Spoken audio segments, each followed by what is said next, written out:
time, instead of taking one step, they're hoping for a much longer stay.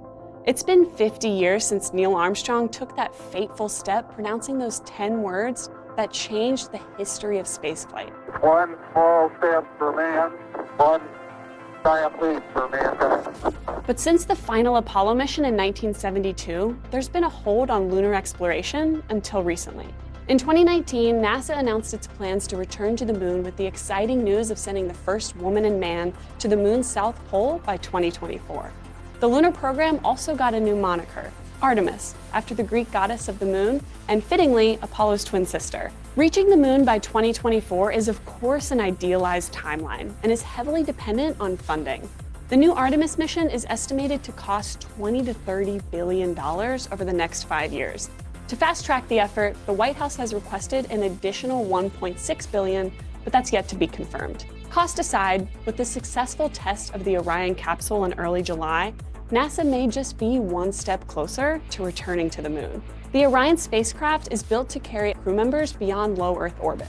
It's composed of 3 major parts: a launch abort system, or LAS, which would separate the spacecraft from the rocket if an accident were to occur during launch, a crew module where astronauts would live and work, and a service module, which is essential to the crew as it provides life support and energy, in addition to the spacecraft's propulsion system.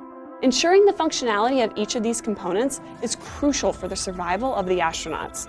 And on July 2nd, 2019, the Orion test spacecraft passed a full stress test to ensure its launch abort system was able to outrun a speeding rocket and pull the crew module to safety. But in order to get to deep space, the Orion capsule will need some help, and this is where its rocket comes in. The Orion capsule will be hitching a ride on the Space Launch System, or SLS, a rocket that is currently being built. The SLS is designed to carry Orion into deep space with missions to the moon and Mars. The SLS will have multiple configurations for each of its missions. Its first will be the Block 1, designed for an uncrewed mission beyond the moon. A subsequent planned configuration is the Block 1B vehicle, which will be a manned cargo mission. And next is the Block 2 crew, expected to be NASA's workhorse, shuttling cargo to the moon, Mars, and other deep space missions.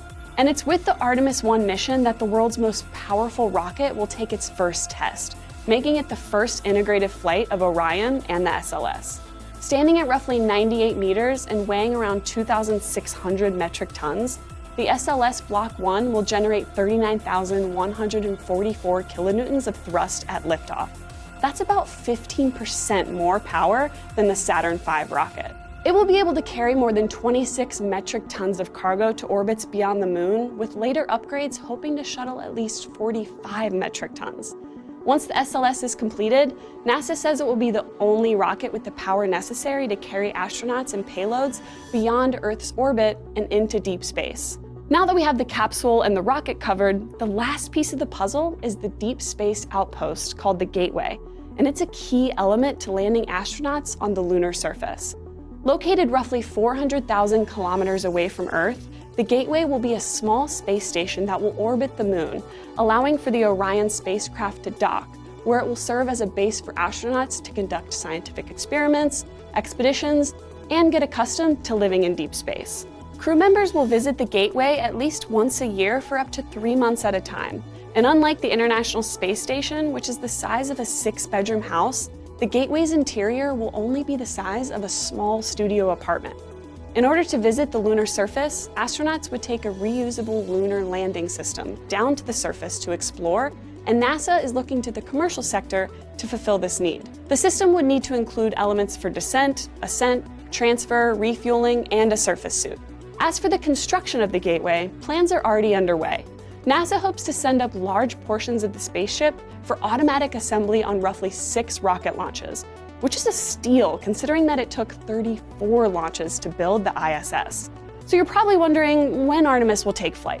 Well, the Gateway is expected to be completed in 2024. The unmanned test mission, known as Artemis 1, is expected to launch before 2021 and should last about 3 weeks. The first manned mission, Artemis 2, will launch in 2022, orbiting our lunar neighbor before returning to Earth. But it's in 2024 that NASA will finally revisit the lunar surface in over 50 years. In fact, Artemis 3 will deliver pioneering astronauts to the moon's south pole for the very first time. But the Artemis program isn't just important for lunar exploration. Preparing astronauts for life on the Gateway will allow for more studies on how the human body responds to life in deep space and provide more opportunities for exploration. Long-term, the Artemis program hopes to create a lunar colony by 2028, an essential pit stop for getting a manned mission to Mars. There are plenty of upcoming launches, so if there's a specific one you'd like us to cover, let us know down in the comments below. And if you like this episode, make sure to tune in to Discovery's Confessions from Space Apollo, airing tonight, July 20th. Here's a preview. If you're going to accomplish something, you're going to have to take risks. We were close to not being able to come home. And then bingo, the moon was in your window.